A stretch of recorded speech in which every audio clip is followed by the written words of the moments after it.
entered with the lowest price, Nano did with the lowest price. That is called as penetration pricing strategy.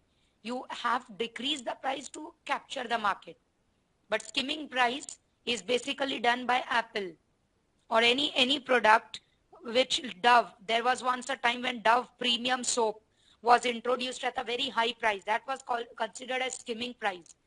What comes into my mind is that is it that companies increase the price to attract the customers, or they believe they want to prove that their product is exclusively different and very good in quality, so it has to be high priced. So there are some companies who always believe in launching the products always at skimming price.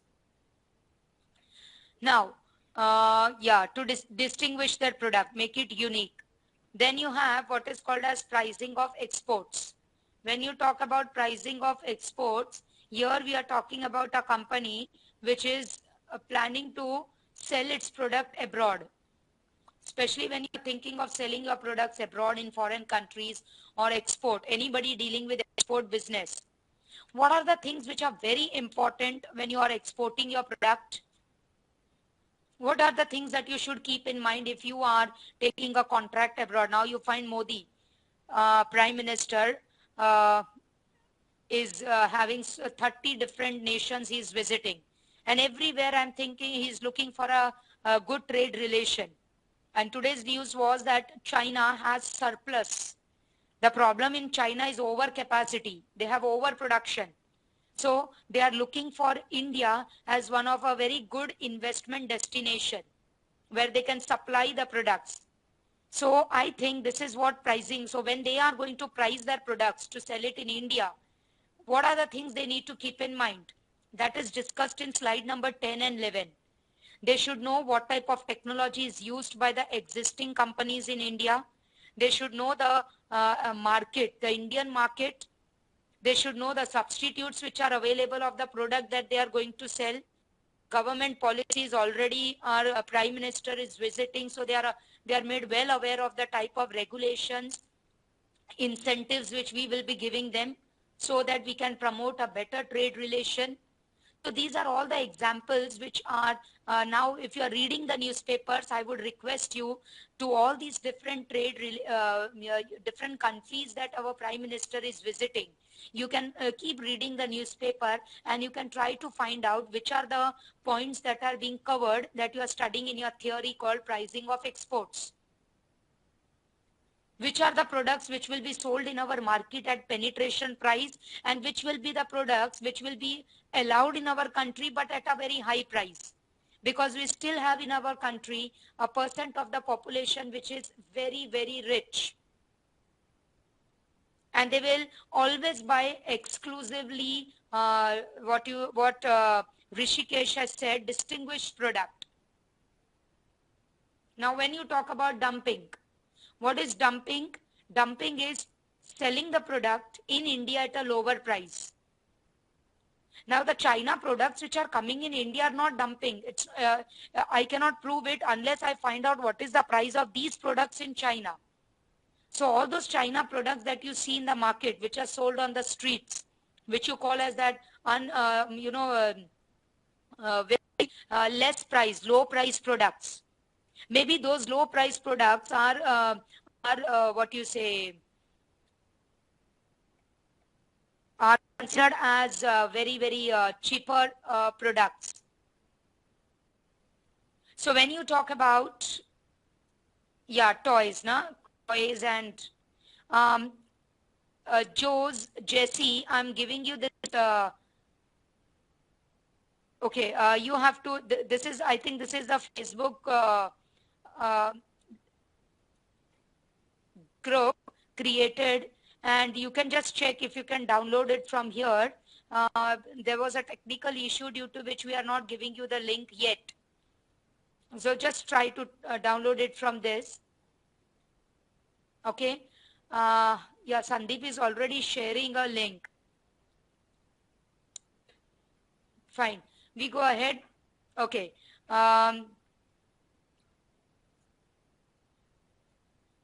Yeah, Sanjeevni, When you talk about slide number 12 is giving you an idea about a different pricing strategy which can be adopted when your company is selling its product in the foreign market. Now, very important here, slide number 13 of chapter 13 is second one, escalation price. Please remember about escalation price.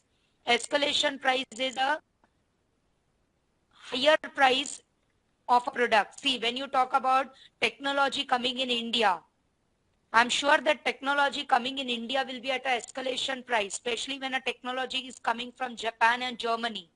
Many of the medical machineries are sold at a higher price because there's a demand. So escalation price is higher than is going to be higher than the dumping. So escalation price is opposite of dumping. So just read this. Don't waste too much of time on this slide. Escalation price is where you are selling the product at a high price in foreign country.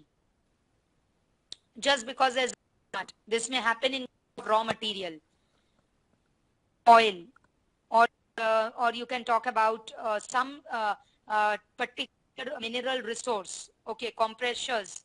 Rishikesh is saying compressors are sold at a comparatively higher price in foreign country. So that makes the export price higher than your home country because of the demand. Yeah, it's skimming price. It's like, but we don't use the word skimming because skimming is within the country. So when you are selling it in the foreign country at a higher price, like dumping, dumping का मतलब है foreign country में low price पे बेचना. So what will you call that pricing when you are selling in foreign country at a higher price? So you use the word escalation price. So skimming is domestic, escalation is world. Yeah, this group is on FB, Jesse Joes. Finally, we come to the next part, which is called as various approaches in pricing. There are different approaches in pricing. This is just taken by observing the different pricing strategies that are going on in the market for various products. Intuitive pricing. Intuitive pricing is to understand what type of market is and accordingly decide the price. Like I said in the beginning, that most of the companies decide the price of the product based on the market conditions. Like if there's a recession trend, then you cannot sell at a higher price. Okay, or if there is, it's like if people have just you can say like what DMart is doing today. If you know that there's a particular time when people get salaries. So when it is a salary time, they will come up with a lot of discounts so that people are induced to spend. So that's called intuitive pricing. Understanding the market, the spending power of the people, and then deciding the price. It can be in terms of discounts. Experimental is trial and error, different pricing for different products. So the price at which the sales are highest will be taken as the best price for the product. Like fluctuations in pricing. Or sometimes a company will keep the price same and give you 50% free. Sometimes a pack of biscuit. So they find that the market sales are not picking up. But they cannot just bring down the price, because that will create an impression that lower the price, lower the quality. So what they do is they give you 50% free. I think that's what is done by digestives. One of the biscuits you will find coming up with a lot of, even in toothpaste you will find that. So that's like an experimental to see how the sales get affected. Initiative. Intuitive pricing is to be based on the understanding of the market. How much people are ready to spend. Like for example, when it is the holiday season, most of the people will prefer to travel. So the traveling charges will go up, especially if you are traveling by road or hotel bookings. Now, if you go to Shimla, you will find that the hotel booking rates are going to be higher. So it's like a peak season. So intuitive is purely understanding the people's spending power. Then comes backward cost. Backward cost. I think that's what Nano did. First decide the cost and then start bringing down the price. That is called backward cost, where the company decides the cost of the product first. They already declare the price. They declare the price, pre-booking you call it. Even before the product comes in the market, a price is decided. This happened in case of Nano. And then the company will try to bring it down to what it was, I think 1 lakh when they introduced the booking. Correct? Then comes odd number, critical number. Whose name you remember in odd number, critical number? Where do you see this type of pricing nowadays? Okay, Bata. Even all that 999, 499, these are all again odd numbers. It's almost 1,000. If it's 999, it's almost 1,000. So dollar shops, these are all where they are using these type of even e-commerce online. Double pricing. Double pricing. I think these are very easy, students. You can just read it once or twice. Two different prices given. The highest one will be crossed. Yes, all Big Bazaar, Wednesday Big Bazaar and all type of sales promotions. Even Reliance Fresh is coming up with double pricing nowadays for many of its products. Yes, prestige pricing. Prestige pricing are those products which will never be sold at a lower price.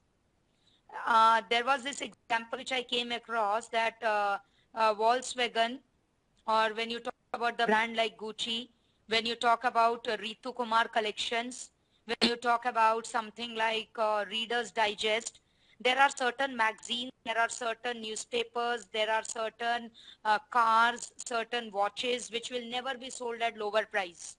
So that's prestige pricing.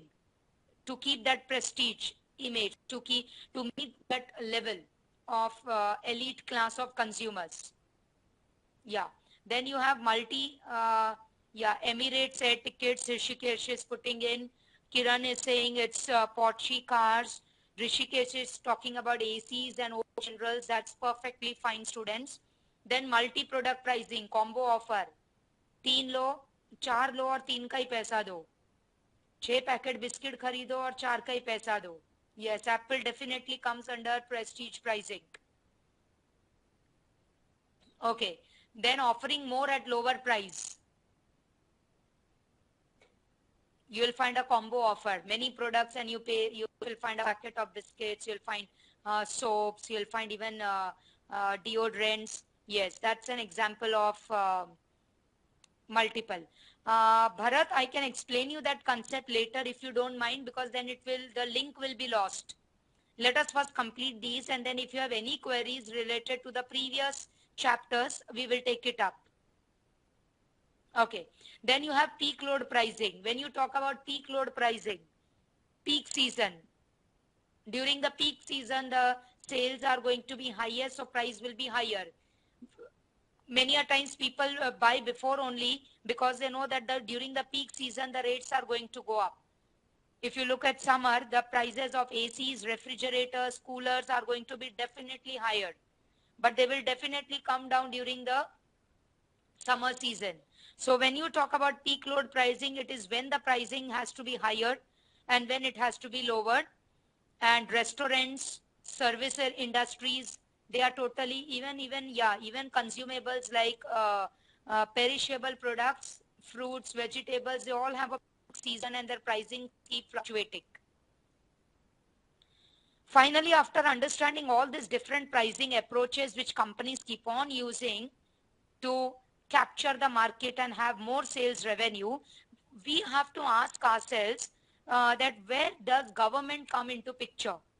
This is totally independent pricing strategy of each individual firm. So we have a topic in slide number 17, which takes you to the understanding of role of government in pricing, titled under administered prices. That means when the prices come under the control of government or government decides the price, you call it as administered prices. Yeah, petrol prices are coming under administered prices, even drugs, medicines, they come under administered prices. Do you think in a country like India or any developed country, we require this role of, we require a administered pricing system also along with this different pricing methods?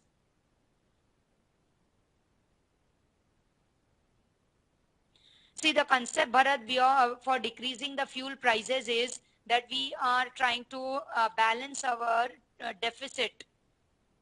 We are trying to balance our deficit, the import bill, which is very high. So maybe more subsidies are given. Okay, I want to ask you students that why is it important to have administered pricing in India? Can you read slide number 18, the points which are given in support of administered prices? But this is not happening. The first is not happening.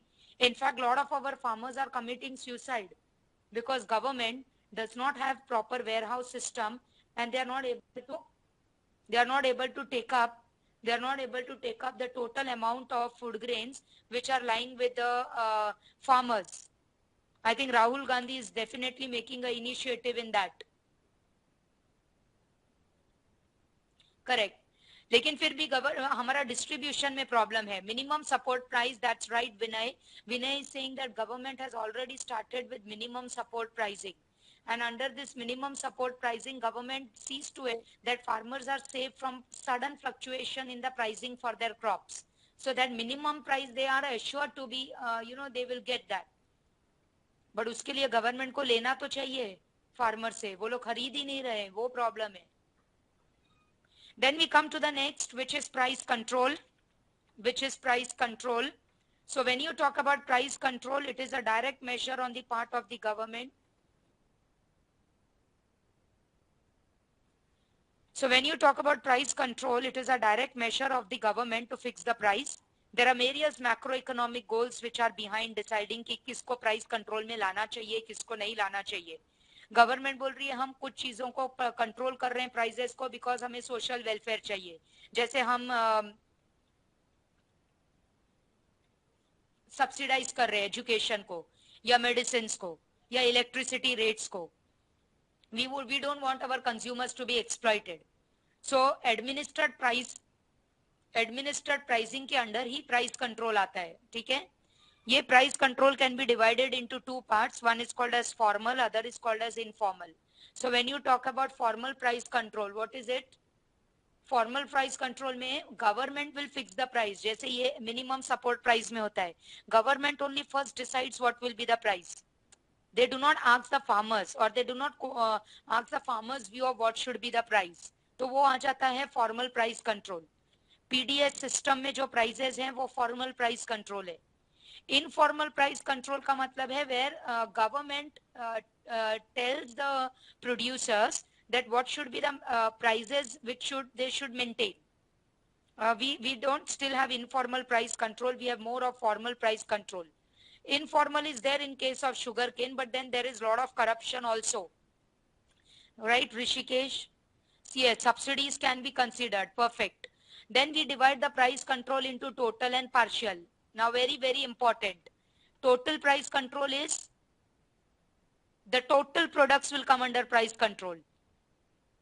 Now I want to ask you, now यहाँ they have given you an example of drug prices. There are certain drugs, certain medicines which are totally under price control. Individual company cannot increase the price. They have to sell at that price. Okay. I mean, when you are talking about government hospitals or like for example, pulse polio drive will definitely come under total price control because it is a government, what you can say, government drive which is going ahead. It cannot be sold at a higher price. But when you talk about partial price control, anything which is totally administered by the government, like issuing of ration card will come under total price control. But what is partial? Partial means where you have the freedom. You can buy it from, yes, LPG cylinder will also come under total price control, but there's a lot of black marketing again. Yes, but partial price control is dual pricing. You will find two different prices of the same product. Correct? Companies are selling it at two different prices. I think sugar is sold at two different prices. Yeah, houses, you have that MHADA scheme which is going on, SRA scheme which is going on, that's total price control. But when you go for private sector, you will find that you can have, so it's up to you, whether it's government or whether it's private. Okay, that's it. There are some, like when you talk about RTO, it totally comes under total price control because you cannot get the license issued from, apart from the government monopoly. So wherever government monopoly is there, we will find total price control. I think even in case of railway bookings, There's a total price control. I mean, there's a particular price. You will not get that same ticket at a different price, provided it is taken from an agent who adds a profit margin to that. So this completes our chapter 13. This all is done through various commissions and boards. My request to you is that whenever you open the newspaper and you read, you please try to make a list of all the different commissions and boards which are in charge of controlling the pricing. Just check. Okay. So now we move on to next chapter. That will be chapter number 14. Okay. Chapter 14 is the most easiest chapter. It is based on pricing. And Girish has a question, students. He is saying that standard worldwide price is based on average cost of production. Now, Girish, I want to tell you that whenever you use the term average cost of production, it includes average fixed cost plus average variable cost. Students, you have all chapter 9 to chapter 16 for your final exam. And now we are on chapter number 14. 2 more chapters to go for the end. Correct? So finally you have done up with one subject and you can start preparing for your exams. Okay, nobody is saying anything. The moment they hear about exams, they don't want to say anything. We go ahead with profits. Now this is the most easiest chapter. So anybody who doesn't feel like opening the book and studying, I should suggest that you start with chapter 14. Don't worry, the exams are going to be very easy. I'll have some few questions and you can just get through those questions and understand it. So when you talk about chapter 14, here we are talking about profit. Yeah, I will give you the MCQ questions which we have prepared for this session today. Don't worry. When you talk about profit, profit is said to be a reward which goes to the organization. There are 4 factors of production. Which are those 4 factors? Which are the 4 factors of production? Tell me. Yes? Land, correct. Then labor, capital, and the last one is what you are reading now, entrepreneur or organization. So profit is a reward which goes to the organization. There are different ways in which profit is explained. It is defined in different ways, which you, Deepak, we cannot send you the link. Yeah, good evening, Ravi and Deepak. I have sent you a FB link, FB, this. You can just check from here. You can download it. This is an effort which is made by one of the students. There was some technical problem and we had to start the lecture very late. So let's go ahead. Profit. Profit is said to be a reward which goes to the organization. There are different ways in which profit is defined. So you should know, one, that profit is called as a remaining income. Okay. It is a residual income. Then Ravi, I'm giving you a FB,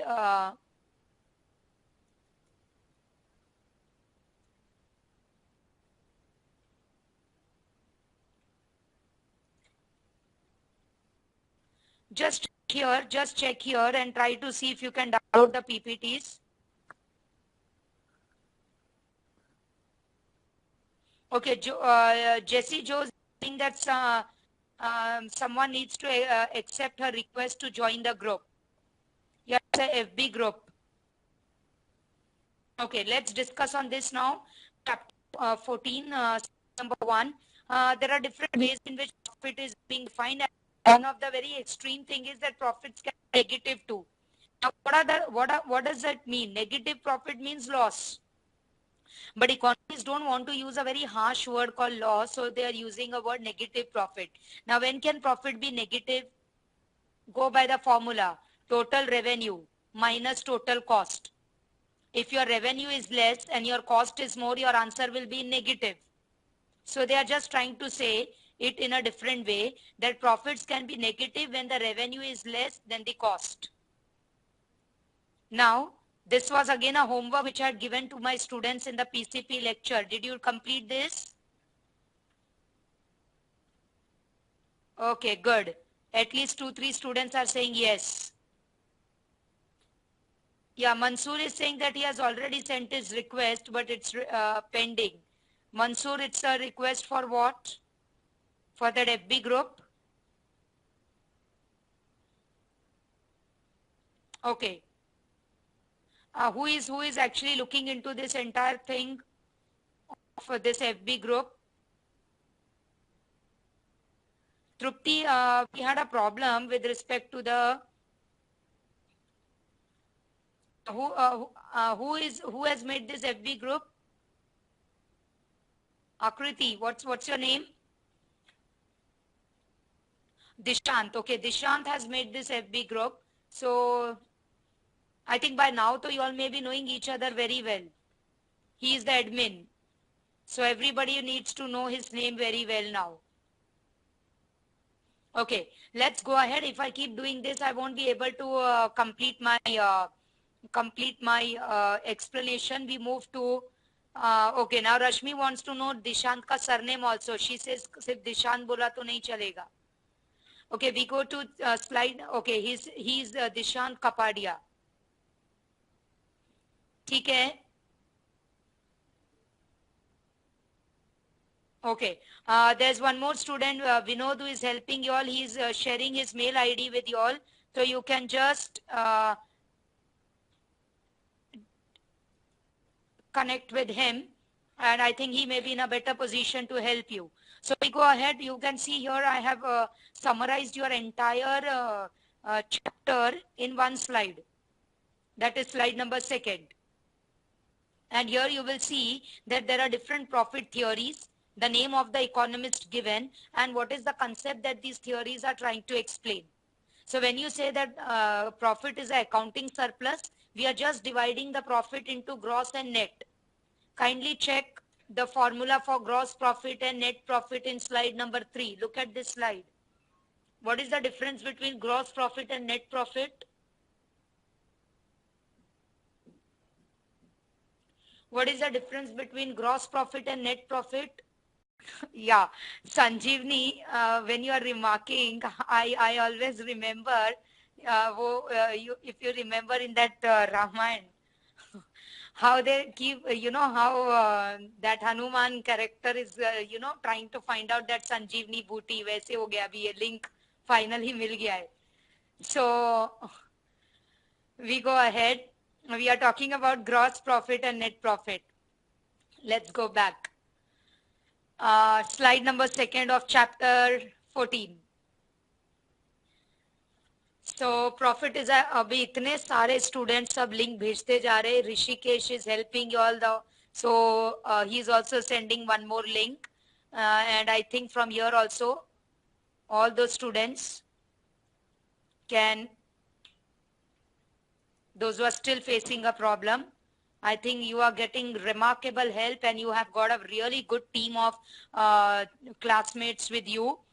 I hope that you always keep helping each other like this even in the long run. We go ahead. Profit is an accounting surplus where purely profit is looked from accounts point of view. Accounts just calculates revenue minus cost and then divides it into gross and net. So kindly remember the formula. There's nothing much to explain. Just remember the formula. Second is profit is compared to a cost. Here we are talking about something called as normal and supernormal profit. What is this normal and supernormal profit? It is the profit where you are taking into consideration some implicit cost. Implicit cost is whatever you cost you pay, you do the work, but you don't get any payment for that. So when you now see all the students who are giving the different links, they are making an additional effort. They will not be paid for that. Correct? So they are all paying an implicit cost. They are all at the time also concerned about their fellow classmates who are facing any problem and they are trying their level best to help. So these are all implicit cost. Now this implicit cost should be covered. So your normal profit will show that you have covered the cost, but your revenue and cost are equal. So you are not making no profit, no loss. In economics, we call it normal profit. There's an economic term. Supernormal profit is when your revenue is greater than your cost. So supply profit is a cost, which means that if you are making profit anytime in your business, you are just covering your cost. Don't tell people I'm making too much of profit. Just tell them, see, I'm paying so many types of implicit cost. So this is just my cost which I'm covering. It sounds good also. And you don't have to tell people that you're making too much of money also. Third is profit as a rent of ability. Rent of ability. When you talk about rent of ability, this theory is given by Walker. You see there is a name of economist I have given. You have to remember this name. So here we are talking about differences in the ability of entrepreneurs. Entrepreneurs' ability will fetch them profit. Next theory is dynamic surplus. Here J.B. Clark is trying to talk about 5 dynamic changes. Now, what are these 5 dynamic changes? N stands for population. K stands for capital. T stands for technology. O stands for business organization. And W stands for people's wants, human wants. Why are these 5 factors taken? Because these 5 factors are variable factors. They are long run variable factors. They keep on changing with time. So companies have to keep a close watch on all these things, understanding the nature of changing wants of people, finding out the way in which the businesses are changing, finding out the rate at which technology is getting upgraded, so that they are able to keep themselves update with the time and able to derive profit. Otherwise, they will have to shut down. So he's talking about profit as a dynamic surplus. Dynamic means challenges. In spite of so many challenges, company is able to still derive revenue. So profit is nothing but a dynamic surplus. That means making a surplus in a dynamic situation. Next theory is saying profit is a reward for risk bearing. This theory is given by Professor F.B. Hawley, and he is only highlighting one function of an entrepreneur, that is risk taking. I don't know, there are a lot of such reality shows which are going on in our channels, and there is something on risk also. I don't know what is the name of those reality shows. Sometimes they say डर के आगे जीत है, something like that. Yeah, fear factor. So these are all the things which come under risk bearing. If you have the risk bearing capability, then you can make profit. Okay, so Preeti is coming up with I think this was also one of the reality show called Khatron Ke Khiladi. So do you want to give this title to our entrepreneur in Professor F.B. Hawley's theory? What do you think?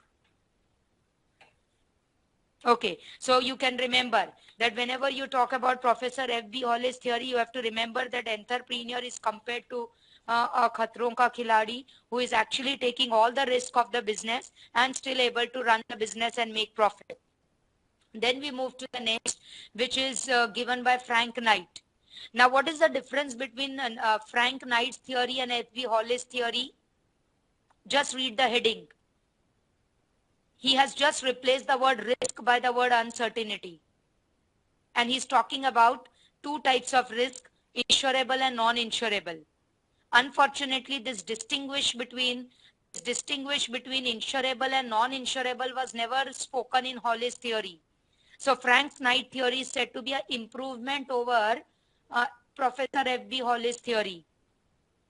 So it is the non-insurable risk which is more important and which is taken by the entrepreneur. So profit is nothing but a reward for that unforeseen or non-insurable risk which is taken by the entrepreneur. Okay. Then we go to the next, which is called as profit as a reward for innovation. This theory is very popular. It is given by Joseph Schumpeter, and he's talking about 5 types of innovations, which I have taken you to slide number 4. So you have to remember this very well, that what are these innovations that he's talking about. New products, new market, new raw material, source of. So please remember that these are all called as innovation. Innovation is not restricted to only finding a new product. And finally, you have to be a monopoly. If you have all these qualities and if you are the only seller in the market, then automatically you will make profit. So That is why companies merge.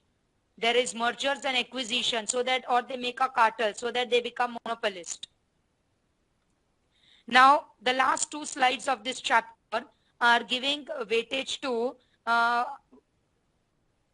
profit maximization is very important. It's justified also that companies should get profit, but many a times companies are confused between profit and liquidity. They feel that if they're making profit, then they will have less money for as working capital. I mean, there's a lot of confusion. There's a lot of confusion about if the company is making too much profit, will it invite government attention? Then how the company will always maintain its balance sheet with higher and higher profits.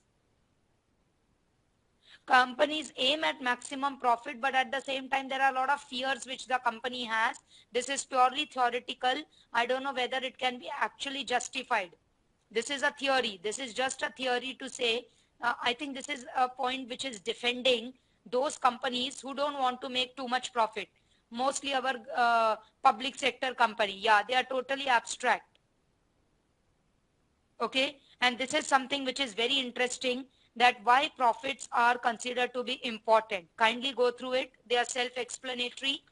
If there's any point that you want me to explain, you can ask me. Is profit really important? We have spoken about the theory and now we are talking about the role of profit. What does profit reveal? If companies are making profit, what do we understand by that? One, we believe that the companies are profitable companies, so they are growing companies. If the company is making profit, it will make further investments. In fact, investments will increase only when there's a profit margin. And if the profit starts falling, it will be bringing down investments. So that's completing our chapter number 14. In this entire chapter, the most important thing to be remembered is the theories. Is it clear? Inducement means encouragement. Like if you're, it's like some type of encouragement which is given. So if the parent tells the child that if you get a 90%, then I will give you a bicycle. So that's an inducement. It's like a incentive. Okay. So I think we have done with it comfortably with this chapter. Okay. Now we move on to chapter number 15. Okay. I think you have received chapter 15 PPT. No, Vinod, nobody wants a PPT now. I think they're all very tired. Our students' mind clock moves along with time. It has got nothing to do with the PPTs. The moment they see that it's 9, now they know that it's time to shut down. Is it something okay, great. That's nice. So we are moving to the next. Now I will give you only what is important from the exam point of view. Chapter number 15, when you talk about capital budgeting, the first thing is are you in Dubai, Rishikesh? Oh, so what's the atmosphere over there? Let's take a little break from only economics and talk about a little bit about the climate and the atmosphere. Okay, so you are from Ruia College. So you remember your college days. Oh, it's 40 degrees. But you may be having a AC, na? Are you in office or at home? I think in Dubai, nobody can walk around without, I mean, people don't move out only. There's constant use of air conditioners, very high demand. Yes. No issues. Even Mumbai climate is at least 30 degrees now, 29, 30. So just 10 degrees less. But still in a better position. Oh, Ranjan is saying even the bus stands are AC. Wow, that's nice. Okay, in Qatar it is 42 degrees. I think it's like our Nagpur it's highest. It's above 40 degrees always in India. Okay, great. So I think Rishikesh will never have a chance of actually uh, actually knowing what a hot climate is actually like, always in the AC. So that also makes you very more sensitive to climate. Ravi, the first lecture link is the same thing, but you have to type lecture 1. No, I'm not. I'm from Mumbai only. I'm just watching news, so I came to know. Okay. I think that is a little enough for us, like a warm up. Shall we go back to what we are all here for? Complete our portion. And we are back to capital budgeting, which is chapter number 15, slide number 1. Capital budgeting, as you can see, is a long-term planning for making and financing proposed capital outlays. It is basically planning the expenditure that will give rise to revenues or returns over a number of years. That means all type of investments which will give you returns after many years are coming under capital budgeting. Capital budgeting is basically trying to see that every rupee that the company is spending in the project needs to be covered up. Because ultimately, whatever money or funds that the company is investing, sometimes it is also the capital funds, that is the shareholder market from where they have accumulated the capital and they are investing. So they have to be very careful when they are making their investment decisions. So capital budgeting is one systematic way in which the various departments, apart from the R&D department, is involved in making the reports, is involved in understanding whether the project needs to be considered or not. I came across is that the R&D department, which is the first to actually inform the company about the various economic, various what you can say, projects, new investment proposals which are coming up.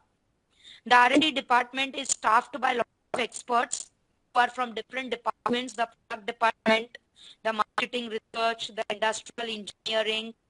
Yes, and there are various brainstorming sessions uh, after finalizing what method should be used, how the budget has to be prepared, whether the project has to be dropped or it should be taken. So capital budgeting is basically a teamwork involving all the different experts with respect to different projects that the company is looking for. Now, before I further go to the slides, I want to share with you that capital budgeting can be very important, and it can be for various reasons. The first reason was found that investment decisions to replace a worn out machinery or equipment. This is one of the easiest decisions because company already knows the specifications, the productivity, the cost for their existing equipment. And they also know that how much time it will take to replace this. So it is found that replacement decision is one of the easiest. But when it comes to reducing cost, finding a new machinery or a different machinery which will bring down the cost, it is little complex because it is a very higher level management where you have the engineering department and material department coming in and finding out whether a machinery which the company is planning to adopt will bring down the cost and how much. Again, the finance department, the production department needs to calculate it, break down the entire cost and find out the per product cost. Many a times the companies want to invest or expand their production facilities. They are tired with their existing product line and they want to move on. That's what's happening, multi-product, what you talk about.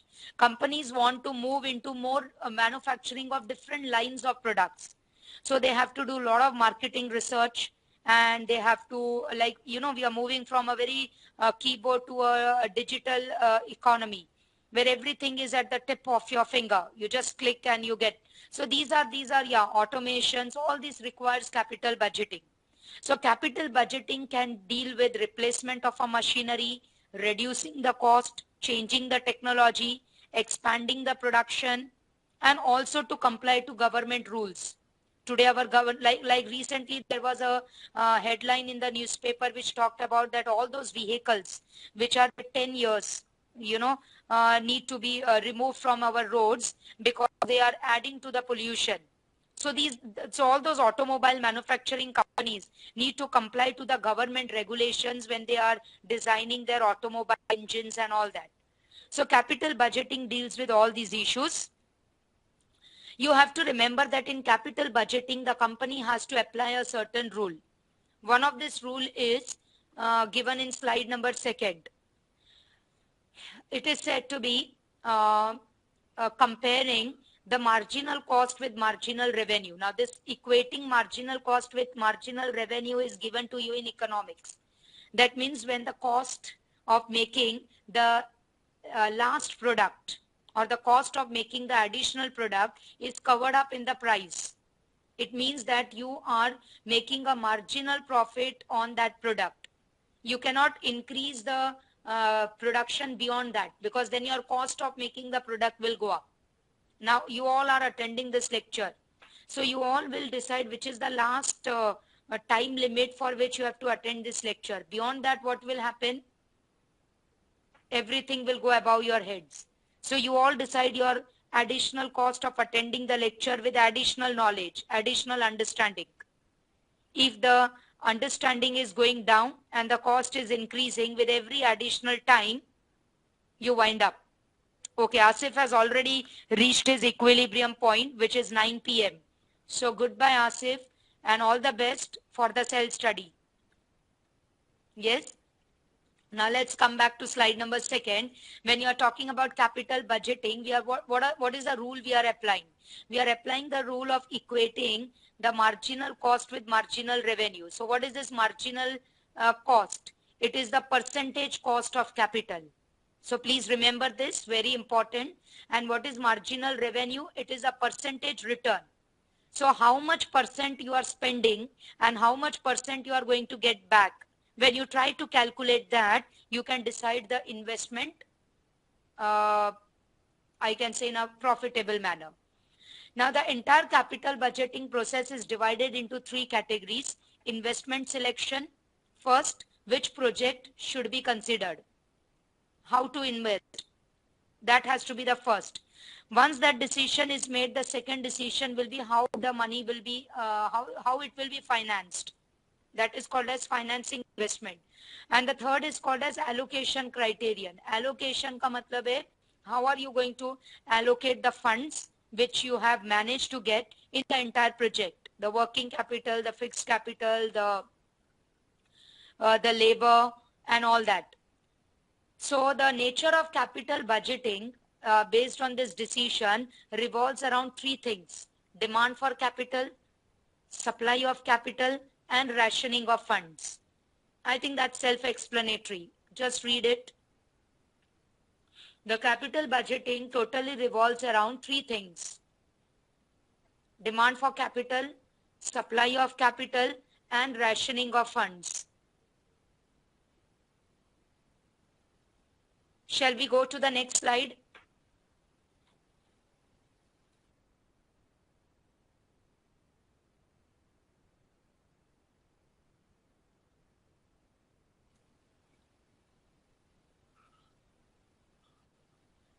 Shall we go ahead? So you divide the entire,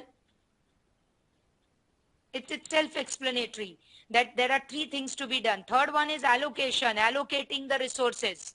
How much to be spent, where it has to be spent, how much working capital, how much labor, how much material. As the project goes on, how will be the supply of all these raw materials. Okay, then we go ahead. So this we are dividing, we are simplifying whatever we have studied in slide number 3 into 3 categories. We call it as demand for capital, supply of capital, and rationing of funds. Correct? Same thing, same thing. So you can avoid this slide. We go to the first one. See, there are 3 things: demand for capital, supply of capital, and rationing of funds. Basically, investment decision, how to select. Second, financing that, and third, allocation. Correct? So when you talk about demand for capital, it is nothing but deciding the different projects in a descending order. Descending ka matlab hai you have to start with the project where you have to spend the maximum and go for the project where you have to spend the least. Like for example, selection of machinery.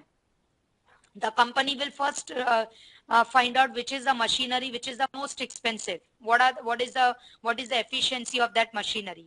Then they will put the next one which is comparatively little cheaper. Yeah, moving from the highest to the lowest. That's what Rishikesh is putting in, moving from the costliest to the cheaper. Okay, and then decide whether it's profitable. So this is how demand for capital is decided. When you are selecting, you have to keep three things in mind. While selecting any project, after putting it in a descending order, you have to decide three things. There are different methods to decide. First method is payback period method. Suppose you have selected a machinery which is going to cost you at least 3 crores. 3 crores in a project. Let's take a project. 3 crores is a very large amount to be invested in a project. Let's say a metro project. Will a Mumbai, now metro project, if you talk about in Mumbai, it is definitely subject to capital budgeting. So now there are different ways of completing that project. So the very first one will be payback period, which means that if you are selecting a particular method to be used for that particular metro project, then how many years it will take to recover the entire cost of the project. This is called payback period. So when you have different projects, the company is always looking at the number of years it will take to cover up the entire cost of the project. Now, how is that done? It is done by a formula. The formula is given in slide number 7. Can you read that?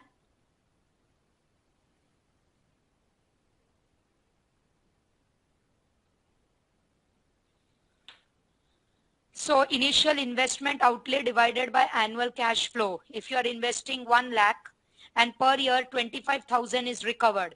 So in how many years will this 1 lakh be recovered?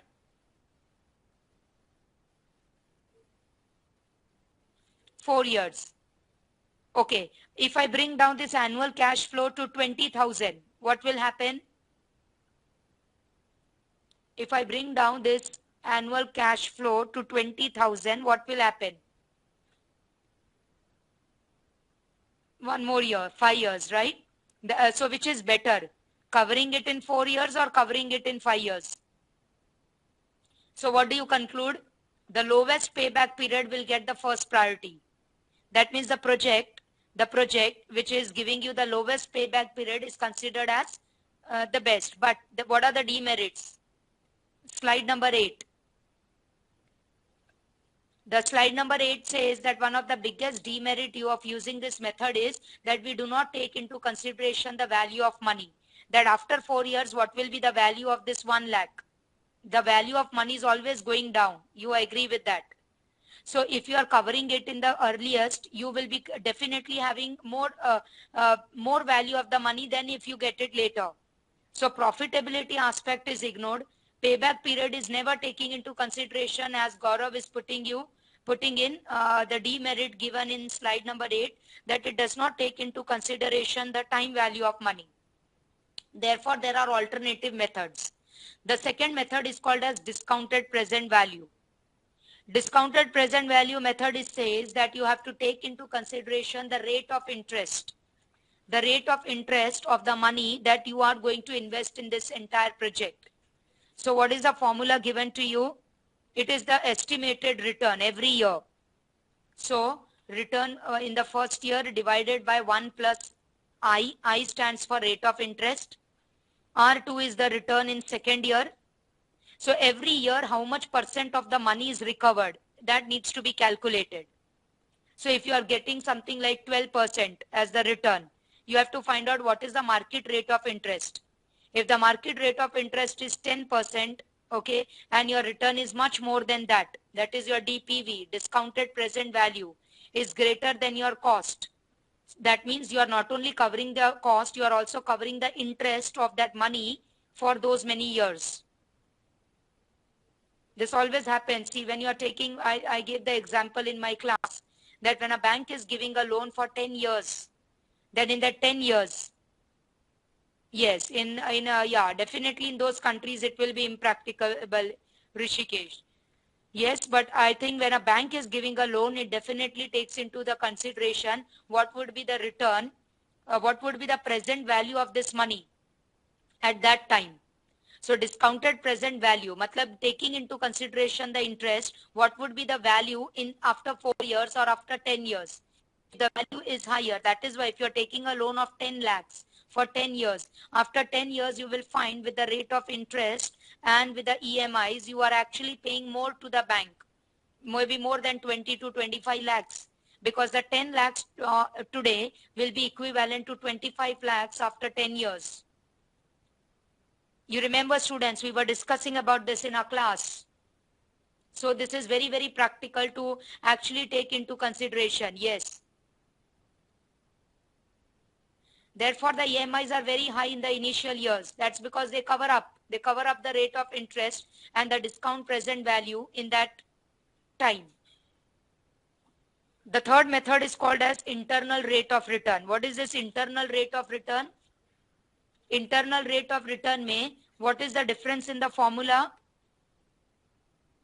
The difference in the formula is that you don't only take the current, but you also take into consideration the E. The variable E is different.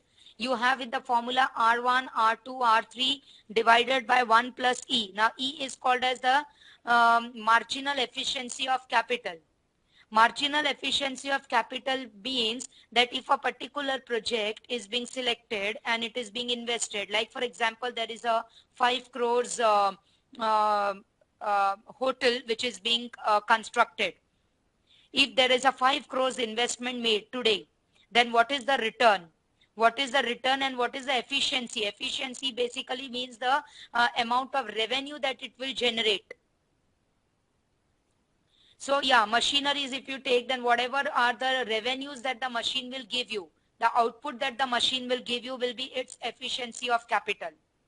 And this efficiency that is the output that the machine gives you has to be more than the rate of interest you are paying on the credit which you have used to buy that machine.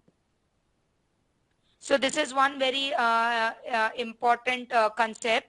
Finally, we say that whenever after using all this method, we say that, okay, the government decided that we need a joint venture for the metro project in Mumbai. So they decided what would be the project cost, what would be the gestation period, what would be the interest they will pay. And after all this, they realized that, yes, the metro project is going to be profitable. Fine. Now the question comes from where will the entire cost of this project be coming from? Who will bear the cost and how it will be? What would be the sources of funding the project? There are two most important sources, the internal and external, as you see in slide number 11. Internal source and external I have divided. It's self-explanatory. The company has to decide which is going to be more expensive. And that is where they will look at the rate of interest and the efficiency of the project. Are you understanding it? So the cost of the capital will help them to decide whether it is profitable to undertake that project or to drop that project. Now, once the project is done, comes the stage called as post-audit.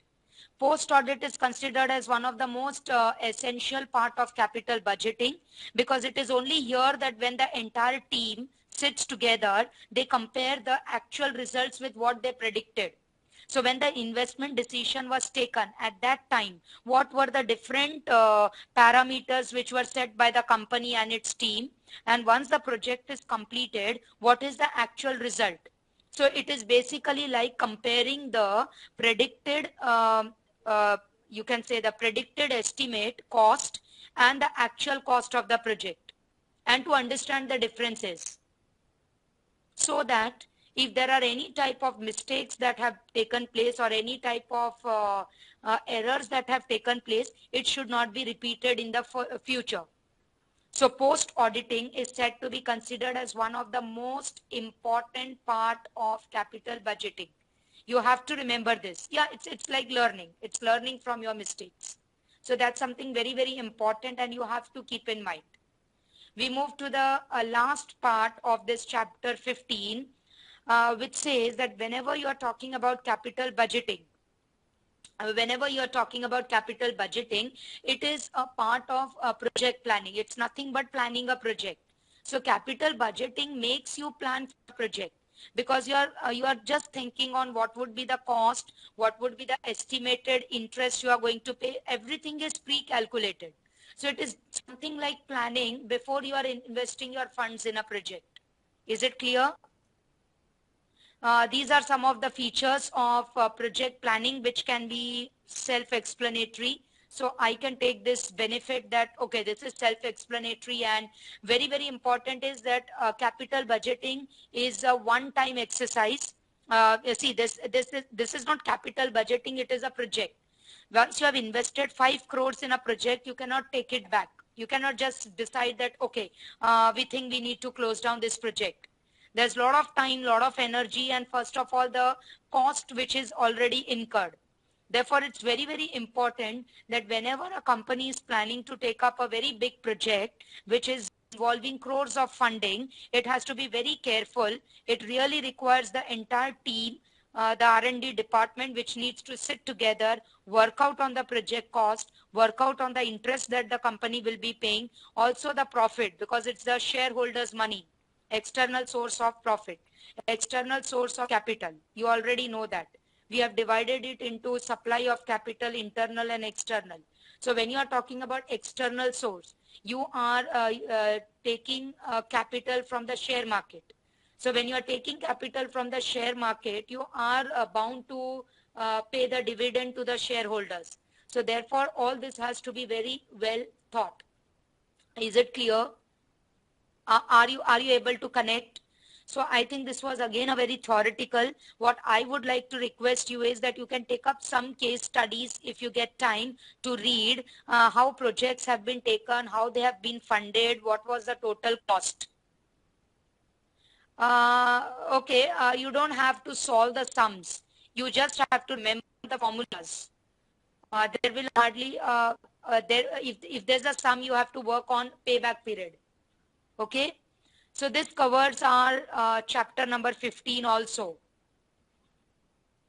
You can just refer to some of the, you can just take some of the business magazines, or you can take up the metro project of Delhi.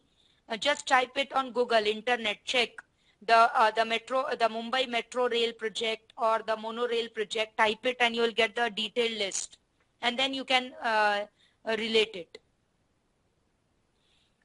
Flow yield in future, it is the revenue that it will generate, that is the income it will generate.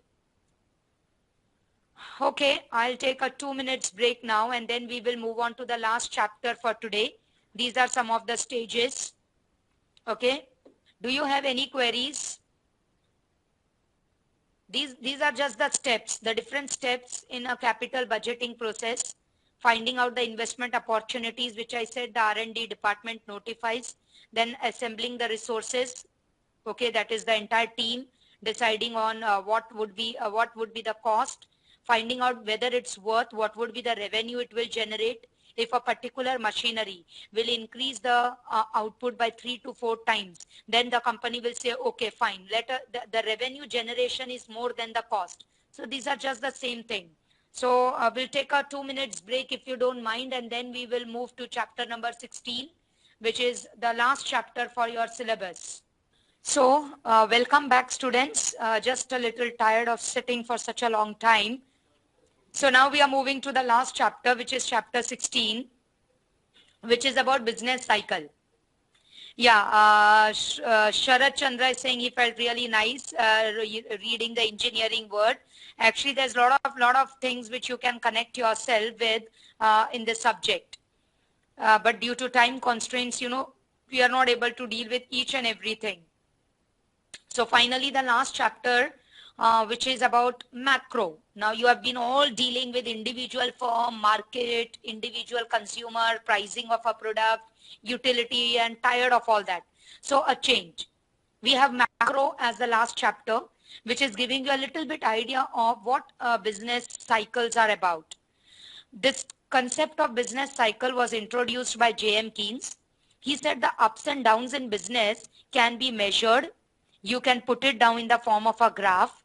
And when you put down in the form of a graph, you will get a cyclical movement. It will go up, come down. So this up and down movement is considered as business cyclical movement, the peak and the trough. So this graph was devised to know that there are ups and downs, correct?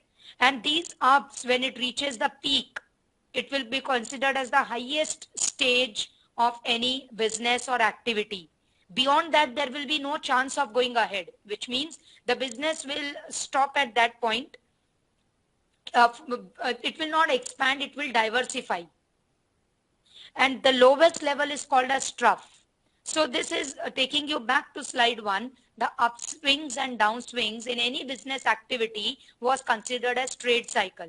So what's a trade cycle? It is the good and the bad times in a business, which when we are converting it to a graph, we get a trade cycle. It is pervasive. Pervasive means it is self-evaluating. It automatically appears on its own. It's an external factor beyond the control of individual business firms. It is a cumulative process. It will keep following. It will keep gathering. It will keep increasing one after the other. It will self-reinforce. You'll understand this when you go ahead. So it is something which you cannot stop once it starts, unless and until there are very strong measures which are taken. So this was our earlier study. And this was a graph which was presented. Yes. So, yes, Rishikesh, national economy, it's you can link it with that. Now, the entire ups and downs are divided into 4 phases. If you look in this diagram, that is slide number 3 of chapter 16, you will find that there is a horizontal line which is drawn. This horizontal line is EE, which means equilibrium. And in this equilibrium line, you have 2 phases up and 2 phases down. Correct? The phase 1 is going up. Because it's going up, it is called as prosperity phase. Phase 2, even though it is above equilibrium, but it is showing a downward trend, it will be called recession. So any falling path is either into phase 2 or phase 3. We have to see whether it is above equilibrium or below equilibrium. Equilibrium is एक normal एक average, जैसे कि prices एक average level पर prices होने चाहिए. अगर prices उससे ज्यादा बढ़ते हैं, दे आर इंक्रीजिंग, तो हम उसको बोलेंगे अबाव इक्विलिब्रियम. और प्राइजेस अगर कम होते जा रहे, okay, if they start falling and they try to reach towards the normal level, we say it's a recessionary trend. It's only when it is below normal, any business, any activity, when it goes below normal, then we say it is a time of depression. This is just a theoretical concept which is given to make you understand that, to make things, to make you understand that depression is worse than recession. And recovery, prosperity is better than recovery. तो वो point बताने के लिए graph use किया है.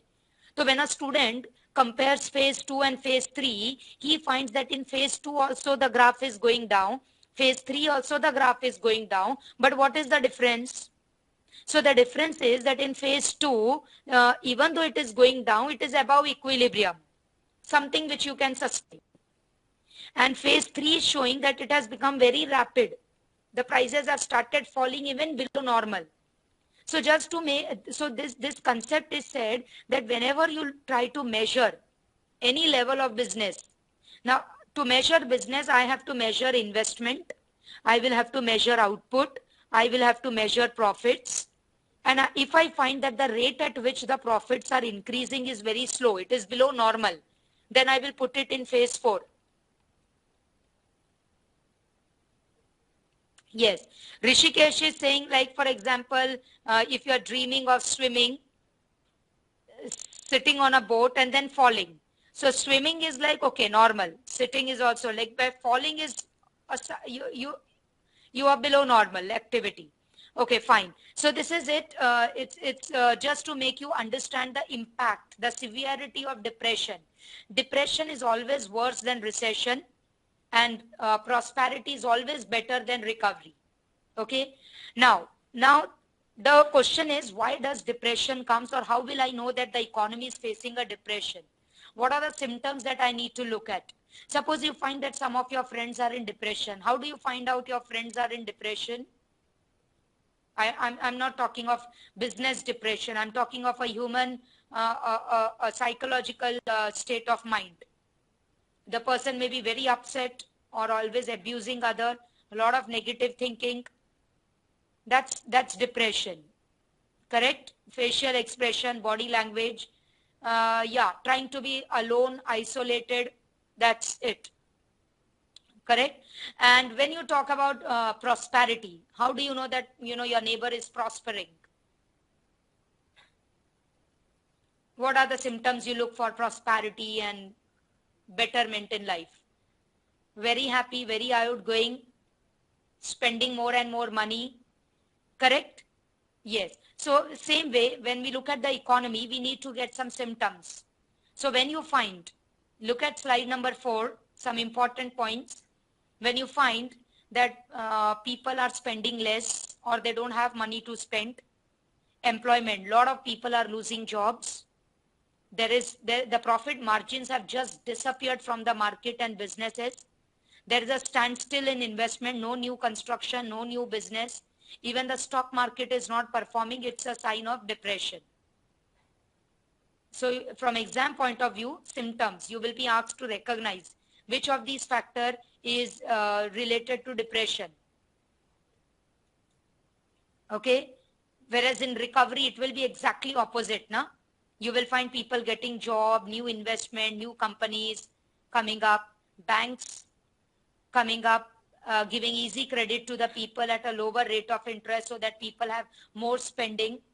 So this is all a phase of recovery. Then you have what is called as prosperity. Same thing, but in prosperity, it will be very fast. More and more credit, more and more people investing money. There's too much of optimism. Stock market performing the high. Whenever you come across a news that today was the highest performance, the Sensex reached a particular highest mark, then you say that yes, this is the time of prosperity. It's the bullish trend which is going in, the bearish trend which is, you have this terms, na, bullish and bearish trend. So these are something which gives you an idea, okay, there's a good time, people are investing money, people are having faith in the companies, they are investing their monies in share. So these are just the normal things you have to remember. Now from this entire chapter, what is very important to remember is that if a country is moving up, if our businesses are growing, if the stock market is performing well, then why does it break? Why does the graph reaches a apex point and then falls? Is it compulsory that it should fall? Why can't we just remain at the top and just be stagnant there? Can there be stagnation at the highest level where prosperity reaches the peak? What happens if there's stagnancy coming in the business? See, it has been found, J.M. Keynes found that during the recovery phase, during the prosperity phase, there's always something called as over-optimism. Over-optimism, over-investment. It's basically people predicting more than what is. So when there's too much of over-optimism, too much of over-investment, okay, and supply is more than the demand. That's right, Rishikesh. What happens is suddenly you will find that the profit margins, which our sellers, it's found that income increases, but people do not spend their entire income. That's just because people want to save, or most of their wants are already fulfilled. Okay, they have reached that stage where they've spent too much of money and they have purchased maximum, and now they don't have a desire to spend even more. Money which people are spending are only going in the hands of the businessmen, and then government finds that there's too much of taxes, too much of money which is moving in the market, and businesses are making high profit, so it intervenes. It starts taxing the people. because people have more spending power and prices are increasing and inflation is increasing. See, in a country like India, if there's too much of inflation, if there's too much of inflation, a point will come where people will not have the capacity to pay that price. So that gap between the price at which products are offered and the price which people are willing to pay, when there's a gap, it will create you can say unsold inventory of unsold stock. That's what Rishikesh was saying, that supply is there but there's no demand. The reason is that production is reached to such a level that the retailers over anticipated, so they gave orders to wholesalers. Wholesaler overestimated, so they gave orders to companies. But at that rate, the demand has not picked up. So when that gap comes, it will lead to a crash. Because whenever profit starts falling, the business class will become very panic. They will say that, okay, they are not able to sell, they are not able to cover up their cost, inventory cost will start going up. Yes, and here if you see in slide number 9, there's one more feature which has been found for the fall of prosperity. It is that when employment is increased, there will be less and less efficient resources, because maximum people who are efficient have all got jobs. So who are left? The left are the inefficient ones. So what to do? Scarcity of raw material. Yes, China is comparatively so that's what China is facing now.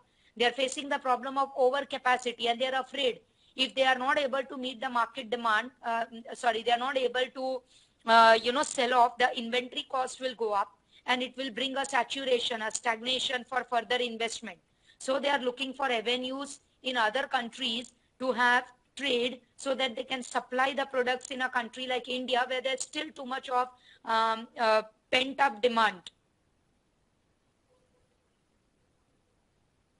Correct? Yes, quality of employees, quality of engineers, all will get affected. Labor cost also starts rising. In China, if you are employing more and more labor, then definitely they will ask for more wages.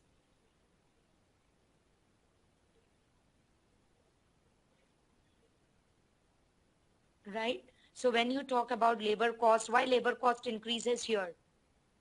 Labor cost increases because there's a demand for labor, because there's a need for more production. So what happens is that everybody wants to make, let's say, every construction line. I'll give you a very simple example, construction line. Everybody wants to come into the manufacturing of residential complexes or residential houses. So there's more demand for cement, there's more demand for construction workers, more demand for civil engineers, more demand for lawyers, etc. More demand for loans. Yes, it is skilled labor, skilled and even semi-skilled. So what is happening is this demand is not coming from one. It's coming from n number of investors, because the real estate market boom में है, तो सबको invest करना है. So everybody is investing. Are you getting? So when everybody is investing, there's a huge demand for all these raw material. तो अब जो raw material supply करते वो क्या बोलेंगे कि चलो demand है, let us also increase the price. So like that prices start rising.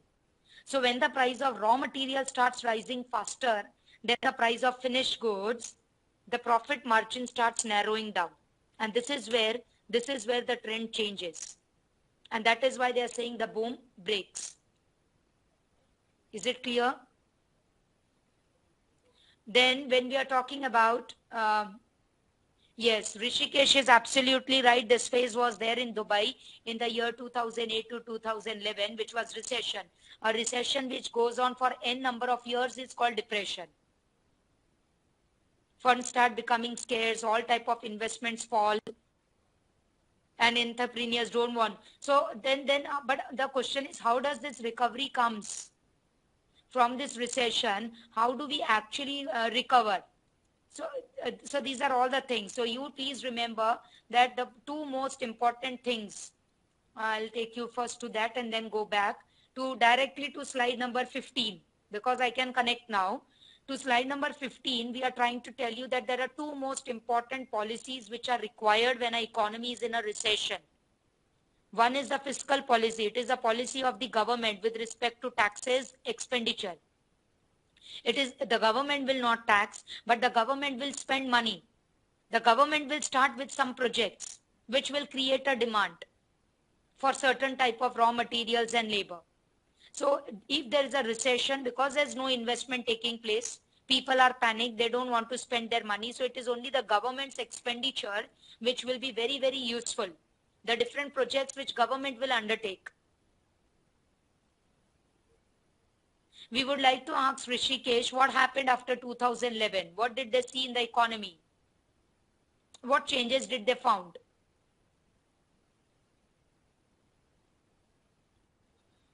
Okay, now it is already in the recovery phase. But was there any role of government? We need to really go back and look at the case study of Dubai recession. Okay, they started looking for, so it was more a saturation stage. Because of the markets was saturated, the option was to move over to new markets. There can be any number of reasons. They promoted tourism so that there's foreign money coming in. Yes. So these are the different policies. One is the fiscal policy. The government changes its policies, like they start giving more freedom to the individual entrepreneurs. Next is monetary policy. Monetary policy is the role of banks. How do the banks change the rate of interest? How do the banks create a credit supply so that easy money is going into the market? Yes, but this has to be totally done through case studies. You will find that when you are talking about changing policies of the government, where the government tries to give more freedom, and they like what Rishikesh is saying, that switching over to new markets, promoting tourism, trading. I think what China is doing today to prevent that recession from coming, it is trying to have a trade with India where it is going to supply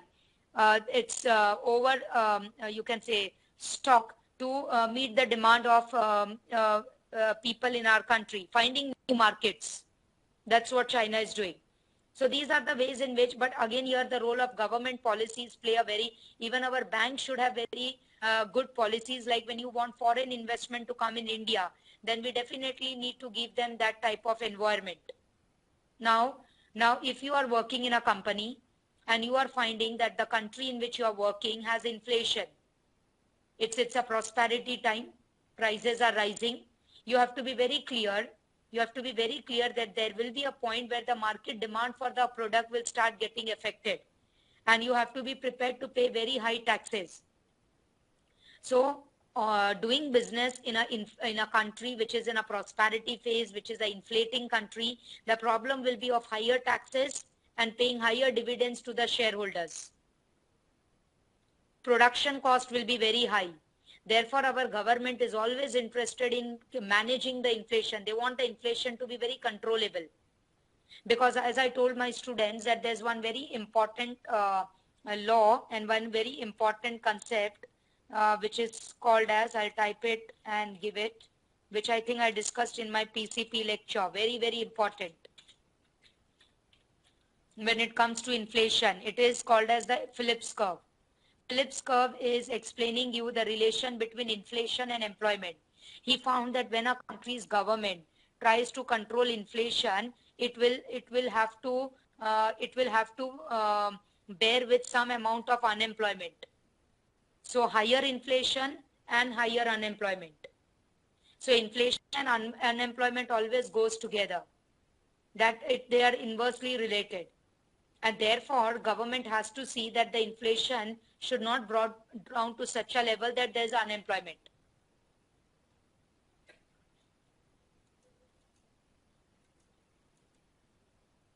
That is point number 17, slide number 17. Just look for slide number 17.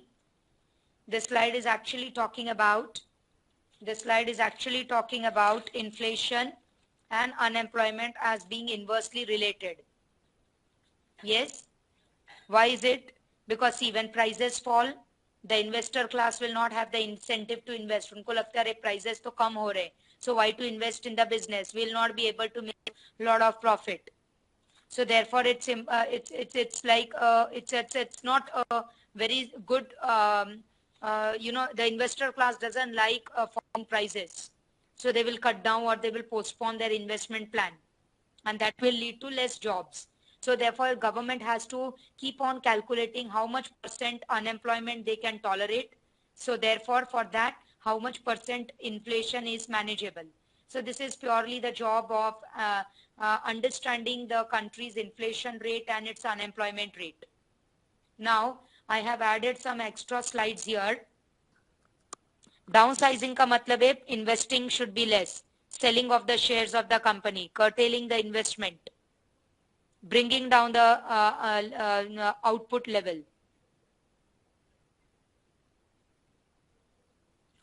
Then we move on to see slide number 18. There are two main indicators of understanding the business. One is the internal indicator and other is the external. Students, the internal indicators deal with GDP, GNP, index of, so you will have this question in the exam. You will have to identify which are the internal indicators and which are the external. If you read it. Yeah, Rishikesh, currency value is totally depending on the market. It depends on how much trade we have and how much of the currency we need. So it totally depends on how much we have imported. So countries import and export will decide its currency value. See, if you have imported a very large amount of goods, then you have to pay them in dollars. So you will start buying dollars in the market. So how much dollar is we are willing to pay to achieve to attain $1 will decide its value. So it's totally market demand and supply. GDP is gross domestic product. GNP is gross national product. It is the total. It comes under national income. And external are all dealing. WPI is wholesale price index. CPI is consumer price index. Now, I couldn't get in the newspapers much information on India's internal economic indicator, but I got information on India's external economic indicators. So when you look at India's external economic indicator, I have this current information. Just look at it. Yeah, I'll go back to the previous slide. Internal indicators deal with the domestic economy. External indicators deal with the outside economy. India's international position, currency value, terms of trade, that is import, export, how much capital is flowing into our country. Currency falls when we are ready. Currency value falls when we are ready to give more and more of our rupee to buy $1. So you are ready to exchange more and more rupee for $1. So that will give you the currency value.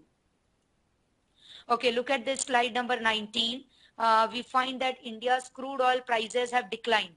If you believe April 14 May, our one barrel of oil was $105.56, and it has managed to come down to 59.45 per barrel, which is really fantastic. So our import bill will come down. Trade deficit. India was having a trade deficit of $10,000 million in 2014. But in 2015, they managed to bring down this because automatically, see, oil prices have come down, so their import bill will definitely get affected. Now, this is India's balance of payment. Balance of payment is what you pay and what you receive. Our balance of payment was $13 billion in 2010. That means we were able to earn only $13 billion. But now in 2011 and 12, which was a very bad time for our economy, again like a recessionary trend, you see in 2014, it has increased to $40 billion. So this is just a current information. This may not be important for exam, but it is only for your current understanding. So like that, you can keep checking the newspaper, keep noting it down, and you can always keep yourself updating about the latest economics that you have studied.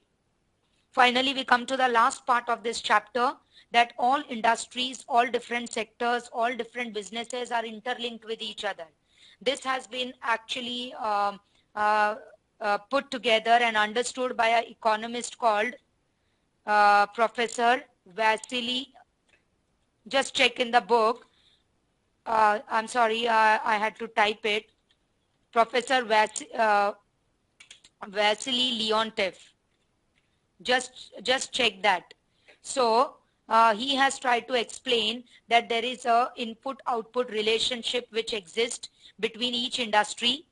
This is saying that for every 1 rupee output that is produced, see, as every company, for every output that they are producing, हर 1 रुपया का जो output वो लोग बना रहे हैं, they try to find out उस पे खर्चा कितना हुआ है, how much they are spending on their self, how much they are spending on material. तो यानी कि कंपनी का पूरा जो कॉस्ट होता है एक आउटपुट के लिए, जब उसको आप कैलकुलेट करो, okay, that will give you the input output analysis that shows the interlink between one industry and the other. So very, very important to remember in the last slide is that input output analysis is a mathematical tool to understand inter-industry, intersectoral and input output relation. But the only problem, the only drawback of this is that it is a very time consuming and a very complex method. आपको अलग अलग industries को interlink करना है, dependency find out करना है.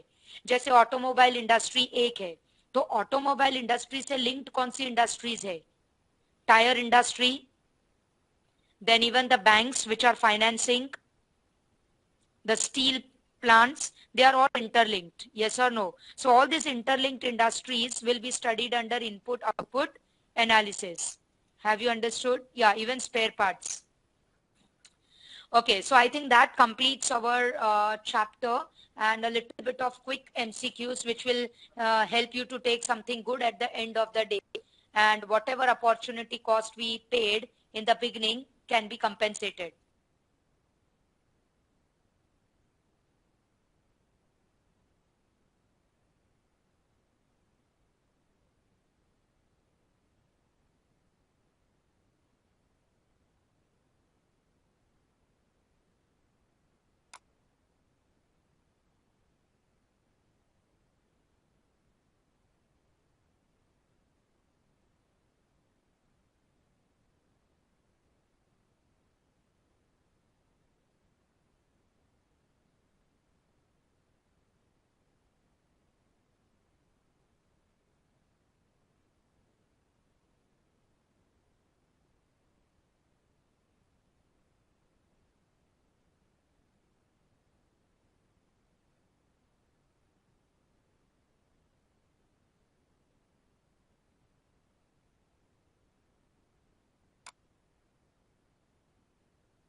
See, I'm on, because of the time constraint, I'm only sharing one MCQ of chapter 16 with you, just to give you an idea.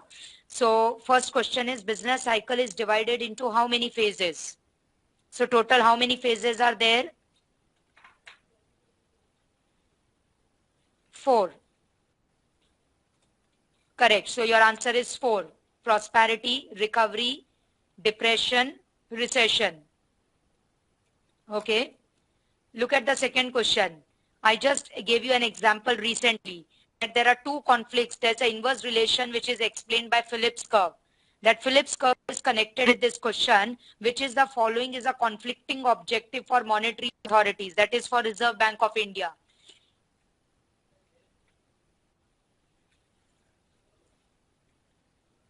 Just remember the Phillips curve for this question. Don't look at it. See, monetary authorities is banks, but bank is control. What is the role of RBI? The role of RBI is to control inflation.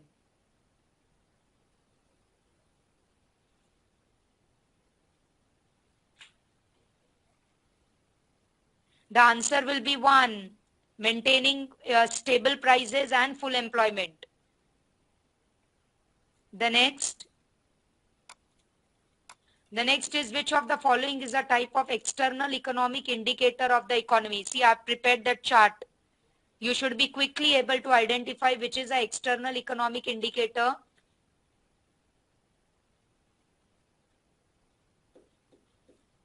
Now this had to be easy for you.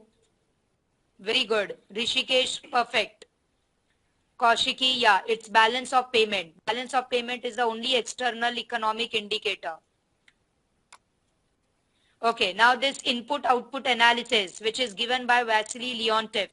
It is a matrix which is prepared to study the interrelationship between what? Now this you have to actually search in your book which word is written.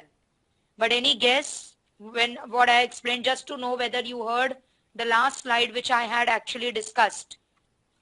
What should be the, yeah, Rishikesh, perfect. I think you have been one of the brilliant student with quick responses. That's really nice. So it's third, one sector and the other. So that's it. Goodbye and good night and all the best. That's all we could do. There's no limit to the explanation. The more we say, the more you want to listen. But good night and really work hard. All the best for your exams.